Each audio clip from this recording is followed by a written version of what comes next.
देखो last class में क्या कर दिया था हम लोगों ने, लास्ट क्लास के अंदर पूरा का पूरा मोशनल ईएमएफ को डिस्कस कर दिया हम लोगों ने। कैसे मोशनल ईएमएफ होगा, क्वेश्चन भी कर लिया किस टाइप के क्वेश्चन बनेंगे, और कैसे अगर हम लोग एक रॉड को लेकर चलते हैं, अगर हम लोग किसी भी रॉड को या वायर को मैग्नेटिक फील्ड के अंदर लेके चलते हैं तो वो कैसे फ्लक्स क्रॉस करता हुआ चलेगा, कौन सा एंड उसका प्लस बनेगा कौन सा माइनस बनेगा। अब ऐसे ही अगर मान लो रॉड चल नहीं रही है और उसका एक एंड जो है हम लोग क्या करते हैं, एक एंड हम लोग उसका ये जो हिंज कर दें और उस रॉड को अगर हम लोग घुमाएं और वो मैग्नेटिक फील्ड के अंदर अगर घूमती है और मैग्नेटिक लाइन को क्रॉस करती है तो भी उसके दोनों एंड जो है वो क्या हो जाएंगे, प्लस माइनस हो जाएंगे। तो वो कर रहे हैं हम लोग, तो उसमें भी ईएमएफ आ जाएगा। और अगर अपन ने सर्किट कनेक्ट कर दिया तो करंट करंट लग जाएगी। तो हमारा आज का टारगेट है इंड्यूस्ड ईएमएफ,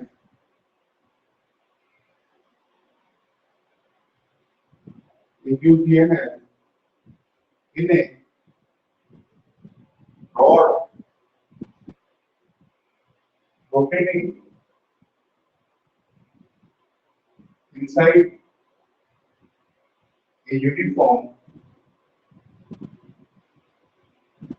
magnetic field। एक यूनिफॉर्म मैग्नेटिक फील्ड के अंदर एक रॉड ऑर्बिट करेगी और रोटेट करने की वजह से उसके अंदर जाएगा, उसके अंदर मैग्नेटिक फील्ड आएगा। वो हमारा टारगेट है ना। हम लोग क्या कर रहे हैं, हम लोग आज का विषय ये है कि हम लोग एक रॉड रॉड को रोटेट करेंगे। अगर रॉड को रोटेट करेंगे, रॉड जो है कोई मैग्नेटिक फील्ड के अंदर घूमेगी और मैग्नेटिक फील्ड में घूमने की वजह से वो क्या होगा, उसके दोनों एंड के बीच में पोटेंशियल डिफरेंस आ जाएगा, ईएमएफ आ जाएगा, जिसको हम लोग बोलेंगे इंड्यूस्ड ईएमएफ। ये भी मोशनल ईएमएफ का टाइप है। तो देखो कैसे कर रहे हैं हम लोग, जैसे ये एक रॉड है, ये एक रॉड और इस सर्कुलर टाइप में हो गई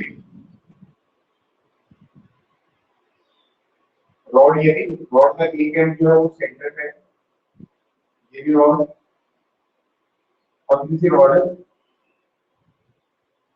एल लेंथ की रॉड है। इसका ये जो सेंटर वाला एंड है ये हम लोगों ने एक लूज शीट हो रखी है, यहाँ पे एक लूज शीट हो रखी है। ये जो यहाँ से नीचे किया हुआ है एक लूज शीट हो रखी है और ये घूमने के लिए फ्री है। देखो मैं तुम्हें दिखाता हूँ रॉड लेने दो मुझे।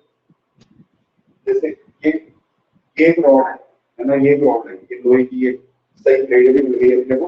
और हम लोगों ने क्या किया, इस रॉड को इस तरह से यहाँ से नीचे कर दिया। देखो इसके बाइक में छेद भी है, यहाँ से नीचे कर दिया और मैं इस नीचे अबाउट इसको क्या करता हूँ, घुमा रहा हूँ।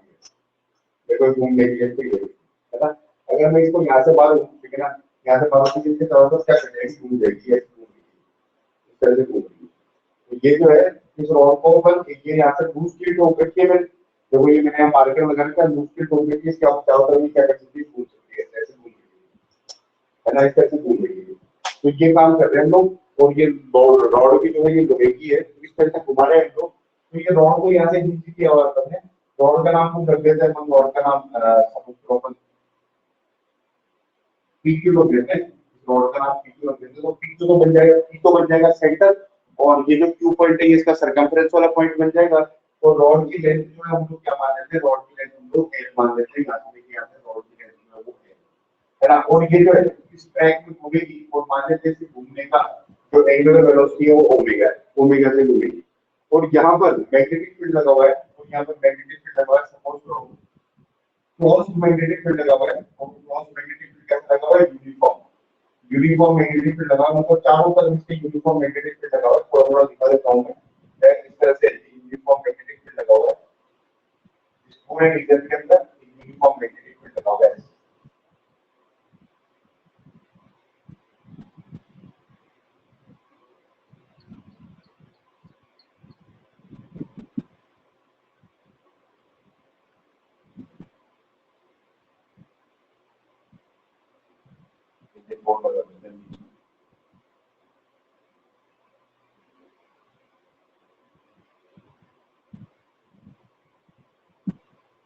इस तरह से यूनिफॉर्म मैग्नेटिक फील्ड लगा हुआ है। तो रॉड इसके अंदर क्या कर रही है, रॉड इसके अंदर रोटेट कर रही है और उसकी एंगुलर स्पीड कितनी है, एंगुलर स्पीड है ओमेगा। अब देखो रॉड घूमते हुए मान लेते हैं किसी टाइम टी पर यहाँ पर है, टी इक्वल टू 0 पर यहाँ है, at time t equal to 0 पर, और थोड़ी देर बाद ये रॉड जो है वो यहाँ चली जाएगी, ऐसे चली जाएगी, ऐसा हो जाएगी रॉड यहाँ चली जाएगी, यहाँ से घूम के यहाँ आ गई रॉड, इधर से घूम के इधर आ गई, है ना। फिर जाएगी at time t, t time पर नहीं जाना।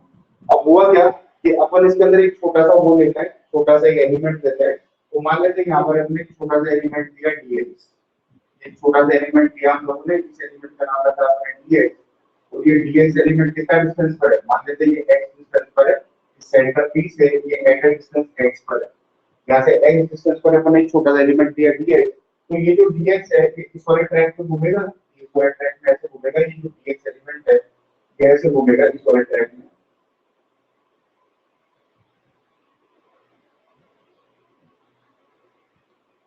ये जो dx एलिमेंट दिया है इसको मैंने शेड करके दिखाई कैसे घूमेगा, और ये यहाँ पहुंच जाएगा, ये यहाँ पहुंच जाएगा, ये dx एलिमेंट यहाँ पहुंच जाएगा, और ये भी कितना होगा, ये भी x ही होगा। तो मान लेते हैं यहाँ पर एंगल बना देता है, कितना एंगल बना देता है थीटा, ये घूमने पर यहाँ पे एंगल कितना बना देता है, थीटा बना देता है। तो मान लेते हैं कि इसकी स्पीड किसी टाइम पर v है, इसकी स्पीड घूमने की जो स्पीड है वो किस टाइम पर हम क्या मान लेते हैं, किसी टाइम पर की वेलोसिटी v मान लेते हैं। तो देखो हम लोग क्या लिखे, हम लोग लिखे इसके अक्रॉस इस एलिमेंट के अक्रॉस इंड्यूस्ड ईएमएफ कितना आएगा वो निकालने का हम लोग। तो net rod of conducting rod है,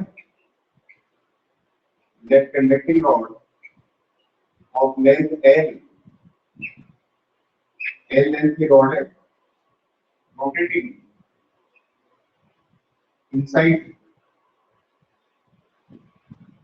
a uniform magnetic field, uniform magnetic field में घूम रही है, uniform magnetic field B with constant angular speed,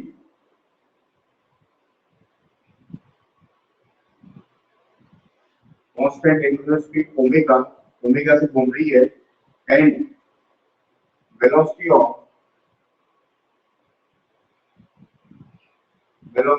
rod is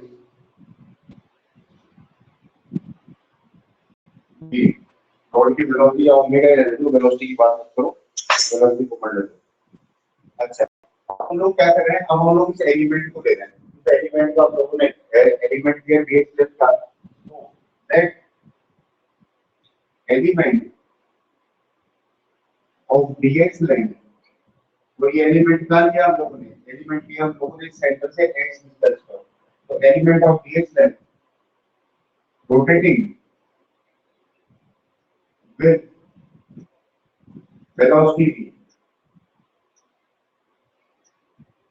तो स्मॉल इंड्यूस्ड ईएमएफ कितना आएगा, इस एलिमेंट के अक्रॉस स्मॉल इंड्यूस्ड ईएमएफ कितना आएगा, तो small induced EMF, small induced EMF इसको हम लोग डी बोल देते हैं, अक्रॉस एलिमेंट के अक्रॉस स्मॉल इंड्यूस्ड ईएमएफ कितना आ जाएगा, डी डी आ जाएगा। कल फार्मूला पढ़ा था हम लोगों ने डीवीएल, तो मैग्नेटिक फील्ड में यहाँ पर भी है, वेलोसिटी इसकी कितनी मानी हम लोगों ने v, और लेंथ इसकी कितनी है dx, तो ये आ जाएगा v v dx, v v l की जगह आ जाएगा v v dx, क्या आ जाएगा, है ना।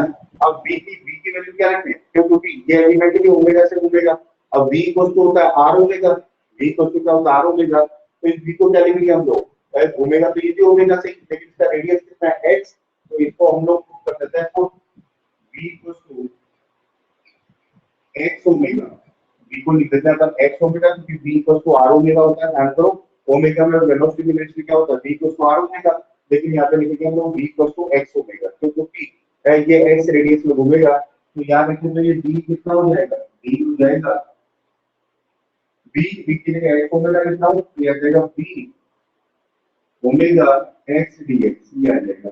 और अगर अपन इस एलिमेंट को सबसे पहले यहाँ पे माने p एंड पर, तो उसके बाद में ये एलिमेंट बढ़ता यहाँ तक जाएगा, तो जीरो से लेके l तक ये एलिमेंट चले होंगे, तो जीरो से लेके l तक अपन इसको इंटीग्रेशन कर देते हैं, तो टोटल ईएमएफ आ जाएगा, तो total EMF across and p and q, p and q and के बीच में टोटल ईएमएफ कितना आ जाएगा, तो टोटल ईएमएफ के इसको इंटीग्रेशन कर देते हैं लोग जीरो से लेके l तक, ये है। तो देखो इसको जरा एक बार गौर करिए,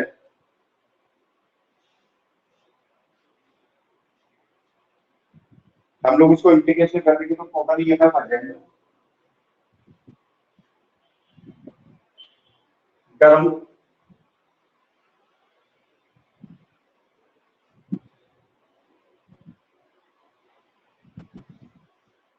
तो वो टोटल ईएमएफ आ जाएगा। सभी छोटी छोटी ईएमएफ को क्या कर दो, इंटीग्रेट कर दो, कहां से लेके कहां तक, 0 से लेके एल तक। तो क्योंकि ये एलिमेंट सबसे पहली बार होगा यहाँ पर, उसके बाद ये एलिमेंट आगे बढ़ता बढ़ता बढ़ता बढ़ता कहां तक जाएगा यहाँ तक, और 0 से लेके एल तक इसका इंटीग्रेशन हो जाएगा। डी की वैल्यू डाल दो, और डी इक्वल्स टू,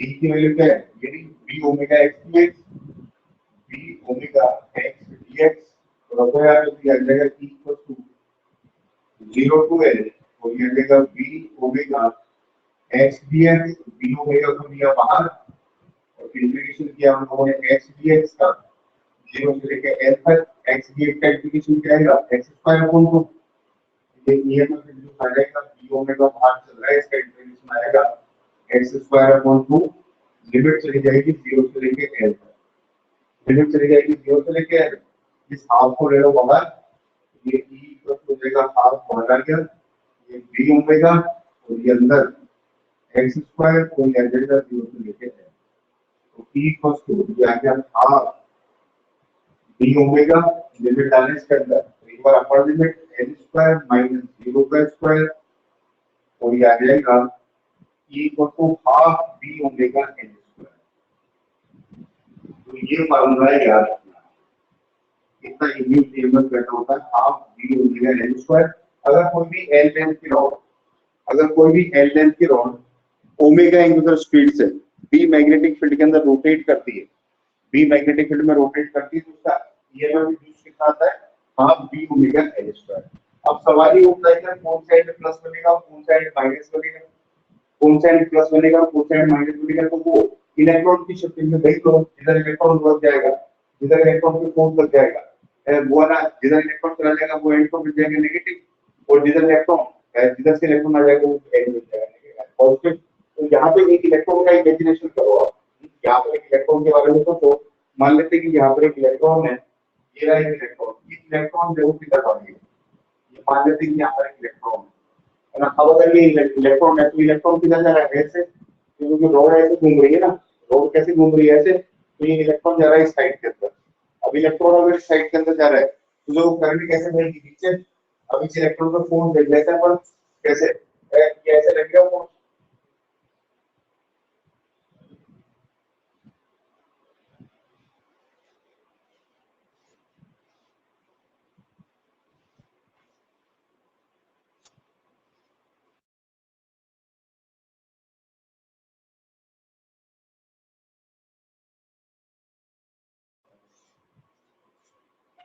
तो देखो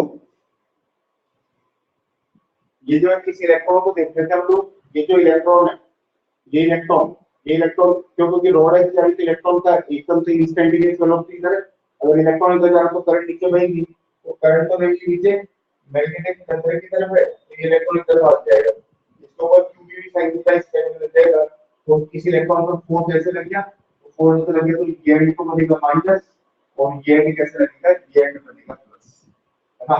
तो इस केस के अंदर, इस केस के अंदर ये जो दिया हुआ केस है, इसके अंदर जो सेंटर है वो तो प्लस होगा, और जो सरकमफ्रेंस वाला पॉइंट है यानी क्यू पॉइंट है, वो क्या बनेगा, वो बनेगा minus. In this case and B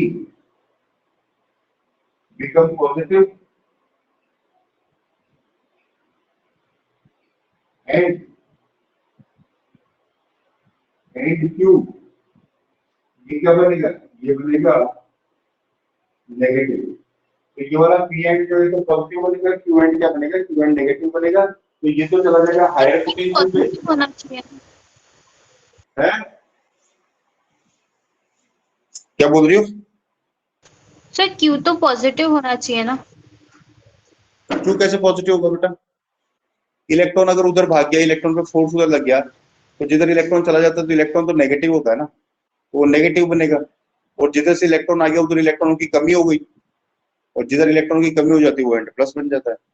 electron पे फोर्स देखो ना किधर लग रहा है, मैग्नेटिक फोर्स किधर लग रहा है, ये देखो, तो इलेक्ट्रॉन ऊपर जा रहा है, इलेक्ट्रॉन ऊपर जा रहा है तो करंट नीचे, इलेक्ट्रॉन के चलने को करंट तो अपना ये वाला लगाओ लो, ये आई, ये बी, और ये फोर्स मारने का डायरेक्शन है, तो आई कैसे, बी अंदर की तरफ उसको फोर्स लग गया ऐसे, तो ये इलेक्ट्रॉन इधर उड़ गया, इलेक्ट्रॉन का प्रोडक्ट क्या फिर ये नेगेटिव यस सर, समझी क्या है? यस सर, अब आ गया। तो P जो है वो तो बन जाएगा पॉजिटिव और Q एंड जो है वो क्या बन जाएगा नेगेटिव बन जाएगा। तो ये तो चला जाएगा हायर पोटेंशियल पे और ये चला जाएगा लोअर पोटेंशियल पे। और हायर पोटेंशियल लोअर पोटेंशियल मतलब यहाँ पर एक पोटेंशियल डिफरेंस एस्टैब्लिश हो जाएगा और पोटेंशियल डिफरेंस को ओपन सर्किट में हम लोग क्या बोलते हैं ईएमएफ।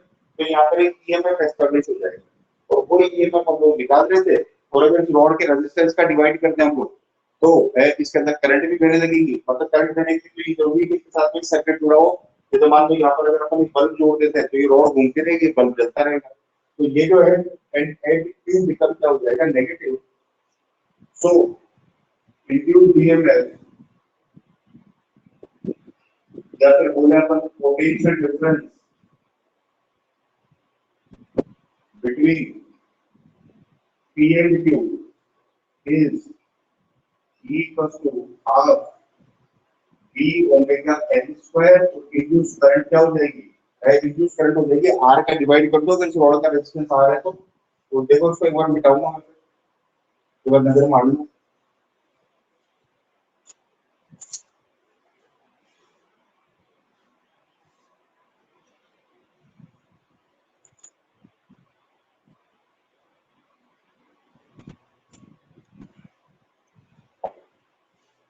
और अगर रॉड का रेजिस्टेंस R है और सर्किट कंप्लीट है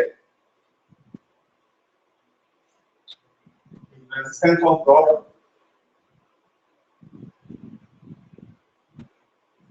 मतलब पूरे सर्किट का बोल देता हूँ कि resistance of circuit is capital R then induce current. तो इंड्यूस करंट क्या हो जाएगी I equals to E by R यानी का half V omega N square upon कितना ये इंड्यूस करंट का फॉर्मूला है। इसी फॉर्मूले को अपन चेंज भी कर सकते हैं थोड़ा सा। देखो E इक्वल्स टू आया है half V omega N square है ना। ओमेगा को लिख देते हैं अपन 2 पाई n। तो omega equals to 2 pi n where n is n क्या है n अपन रोटेशन फ्रीक्वेंसी मान लेते हैं पर सेकंड ये राउंड कितने राउंड लगाएंगे n को बोल देते हैं हम रोटेशन फ्रीक्वेंसी n है frequency of rotation n frequency of rotation तो यहाँ लिखने पर तो आ जाएगा omega equals to e equals to half अब ये v है ओमेगा की जगह लिख दिया 2 pi n multiplied by n square. तो दो से दो कैंसिल हो गया और ये किया जाएगा v n पाई n स्क्वायर किया जाएगा।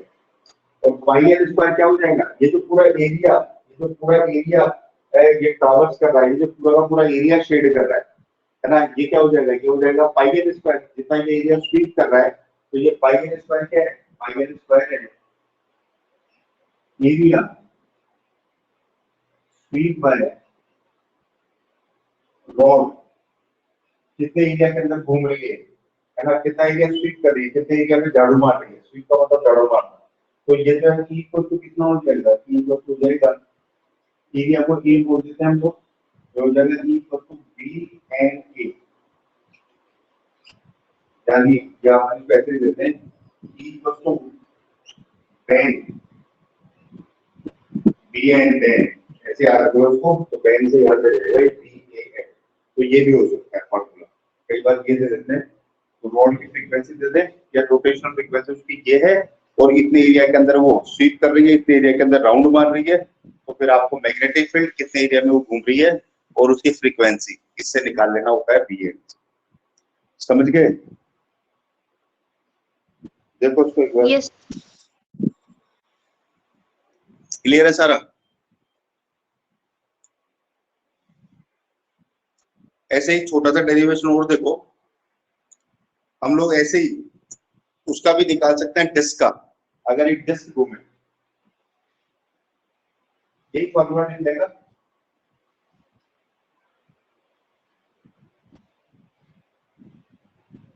अगर एक डिस्क रोटेट कर रही है,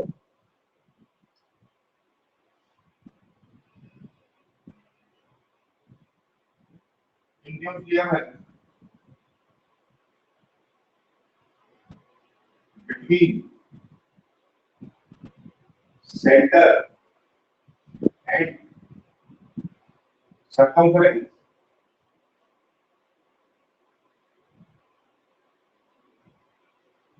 of a rotating disk.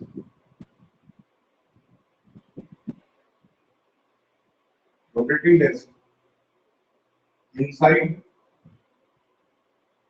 uniform magnetic field.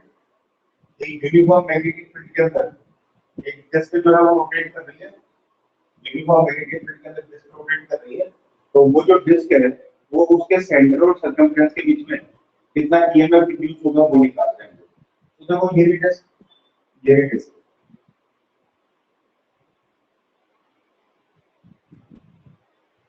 ये डिस्क है और ये इसका सेंटर है, और ये जो है इस एक्सिस के अबाउट ही घूम रही है, और घूमने के एंगुलर जो फ्रीक्वेंसी वो है ओमेगा, इस एक्सिस के अबाउट घूम रही है, इस एक्सिस के अबाउट क्या कर रही है, घूम रही है, मतलब सेंटर से कोई एक्सिस जा रही है तो उसके अबाउट ही रोटेट कर रही है ओमेगा से। और यहाँ एक मैग्नेटिक फील्ड बना हुआ है, क्रॉस मैग्नेटिक फील्ड यूनिफॉर्म, जिसको आप काउंट भी मान सकते हो पूरे में। अब देखो ये जो रॉड है, ये जो डिस्क है, क्योंकि ये पूरी भरी हुई है, रेडियस का अपन आर मान लेते हैं, ये रेडियस अगर अपन इसका आर माना, तो आप सोचो कि बहुत सारी छोटी छोटी रॉड से मिलकर बनी होगी, और वो रॉड सारी सारी ऐसे रखी होगी, ये रॉड मानी हमने, ये रॉड मानी, बिल्कुल पास पास पास पास रखी रॉड से मिलकर बना हुआ मान लेते हैं इस तरह से। ये बहुत दूर दूर दूर दिखा रहा हूँ मैं ताकि आपको दिखे, ये बहुत सारे रॉड से मिलकर बनी हुई है। और ये और एक चीज दोस्तों, ये सारे रॉड जो है ये पैरेलल है, क्योंकि इनका सबका एक एंड का है, एक एंड जो है वो सर्कमफ्रेंस पे, और दूसरा एंड का है, दूसरा एंड जो है वो सेंटर पे। तो ये सारी रॉड जो है ये सारी रॉड पैरेलल है, बहुत सारे बिल्कुल नजदीक नजदीक बना, बहुत दूर दूर दूर बनाई है।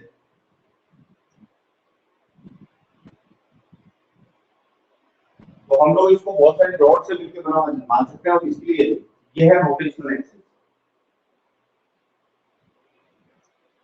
तो इस जिसको हम लोग बहुत सारी आर रेडियस के रॉड से मिलकर बना मान सकते हैं। This can be imagine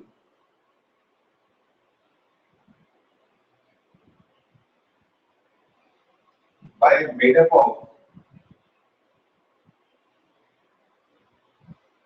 up of rods of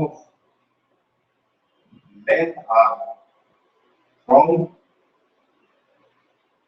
center to circumference। बहुत सारी रॉड से मिलकर बना हुआ मान लिया, और बहुत सारी रॉड से मिलकर बना हुआ मान लिया, तो सारी रॉड जो है वो पैरेलल है, और पैरेलल के अंदर सबका पोटेंशियल डिफरेंस क्या आता है, सेम है। तो हर रॉड सेल बनेगी, हर रॉड, भाई ये रॉड क्या बनती है, सेल तो बनती है, सेल तो बनी है रॉड, तो हर रॉड सेल बनेगी। और बहुत सारे सेल अगर पैरेलल में जुड़े होते हैं, सारे आइडेंटिकल होते हैं, तो उनका ईएमएफ एक के ईएमएफ के इक्वल आता है, हमने पढ़ा था ना वो पैरेलल कॉम्बिनेशन ऑफ सेल्स। उसके अंदर में बहुत सारे एंड सेल्स, अगर हम लोग आइडेंटिकल एंड सेल्स अगर उसके अंदर जोड़ देते हैं पैरेलल के अंदर, तो उनका ईएमएफ एक के इक्वल आता है। तो all rods are parallel to each other, so equivalent EMF induced EMF will be equal to EMF of one rod। एक रॉड की EMF के होगा इक्वल होगा, क्योंकि बहुत सारे सेल्स हैं। अच्छा, रॉड का भी हम लोगों ने निकाला है कि half B omega L square, तो इसका एल की जगह कितना आ जाएगा आर, क्योंकि रॉड का लेंथ कितना आर है, तो रेडियस जो है जो डिस्क की वही रेडियस ऑफ डिस्क है वो आर मान रखा हम लोगों ने। तो इंड्यूस ईएमएफ ई कितना आ जाएगा, ई आ जाएगा हाफ बी ओमेगा एल की जगह आ जाएगा आर स्क्वायर। ये फॉर्मूला हो जाएगा इंड्यूस ईएमएफ। जो रॉड है उसी से लिया हम लोगों ने इंड्यूस ईएमएफ, ये फॉर्मूला हो जाएगा, एल की जगह आ गया बस सिंपल, और अगर ओमेगा की जगह लिखना तो पाई एल। तो omega equal to 2 pi N, तो मुझे आ जाएगा E equal to half V 2 pi N R square, ये दूसरे को कैंसिल हुआ, E इक्वल टू आ जाएगा V पाई R स्क्वायर N, और पाई R स्क्वायर हो जाएगा एरिया ऑफ डिस्क। तो ये वही फार्मूला हो जाएगा E equal to V A N, जो अभी हम लोग करा। N क्या है? फ्रीक्वेंसी। N है frequency of rotation, frequency of rotation, घूमने की फ्रीक्वेंसी की रॉड जो है वो पर सेकंड कितना रोटेशन है। ये तो ये वही फार्मूला है क्या? तो नजर मारो उस पे एक बार।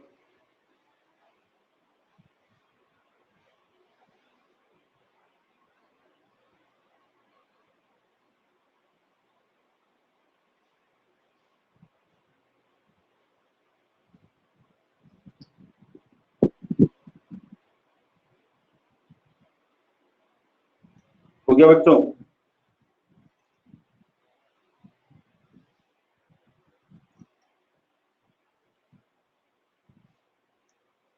हम लोगों ने बहुत सारी रॉड से मिलकर बना हुआ मान लिया इसको। ये रॉड नजदीक नजदीक रखी है और सारी रॉड जो है पैरेलल पे क्यों है? तो क्योंकि सबका एक एंड जो है वो सेंटर पे, दूसरा एंड जो है वो क्या है?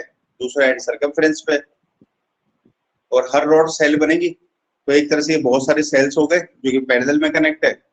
और बहुत सारे सेल अगर आइडेंटिकल सेल अगर पैरेलल में कनेक्ट है तो उनका ईएमएफ एक के इक्वल आता है। तो किसी एक रॉड का निकाल लो, एक रॉड की लेंथ आर है, अभी भी रॉड का फॉर्मूला निकला ही था हम लोगों ने, half V omega L square. तो उसी को देखते हुए हम लोगों ने लिख दिया half V omega R square. तो बताओ क्लियर है कि? चलो वेरी गुड। तो चलो आज की क्लास तो यही रोक रहे हैं, छोटी क्लास हो पाई आज, बच्चे भी नहीं थे, इंटरेस्ट भी नहीं दिखा मुझे, तो हो गया। लेकिन फिर भी 2 टॉपिक हो गए हमारे बढ़िया वाले। अब केवल 2 टॉपिक आपके कोर्स में बचे हैं, मतलब इस चैप्टर के अंदर, एक तो म्यूचुअल इंडक्शन और एक सेल्फ इंडक्शन और कुछ न्यूमेरिकल्स, है ना। तो अगले 2 से 3 दिन के अंदर खत्म हो जाएगा ये चैप्टर। और उधर वो एक खत्म हो ही गया, तो वो और अटेम्प्ट कर लो, उसके बाद में एसी चालू करेंगे। तो चलो बच्चों, bye bye, take care, all the best, next class में मिलते हैं। बाय बच्चों, एग्जिट कर रहा हूँ मैं।